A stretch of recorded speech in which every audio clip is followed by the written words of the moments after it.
Protéger la faune et la flore, c'est l'objectif des zones qui sont estampillées Natura 2000, des zones qui sont menacées puisque la région Auvergne-Rhône-Alpes, dirigée par Laurent Wauquiez, veut arrêter de verser une subvention qui provient de l'Union européenne. Les défenseurs de l'environnement s'alarment, notamment au parc de Miribel-Jonage. Arthur Blais. C'est un lieu de baignade apprécié des Lyonnais, mais le grand parc de Miribel-Jonage est aussi un espace qui accueille une biodiversité variée.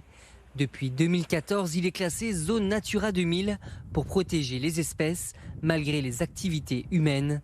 Mais la région Auvergne-Rhône-Alpes a fait le choix de ne plus subventionner ces politiques qui bénéficient notamment aux agriculteurs. On n'aura plus d'argent pour négocier, pour contractualiser avec eux sur ce manque à gagner parce qu'on demande de retarder une fauche ou on demande de ne pas employer des pesticides ou etc. etc. Donc ça c'est vraiment quelque chose qui est incompréhensible aussi. 13% du territoire de la région est classé zone Natura 2000.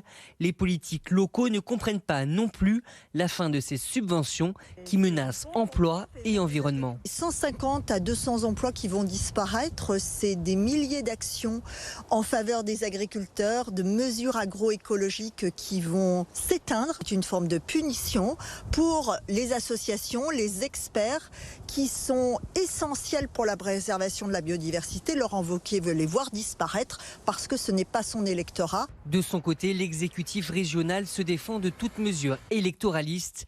Il parle d'un rééquilibrage. Le FEADER va se retrouver à 90 millions d'euros, ce qui est évidemment une baisse très importante. La priorité qui est donnée sur le FEADER est de travailler sur les volets agricoles et notamment de la transmission et de l'accompagnement des exploitations. La région Auvergne-Rhône-Alpes est la seule en France qui a choisi de ne pas flécher les crédits de cette aide européenne vers Natura 2000. Elle appelle les autres collectivités à faire leur part.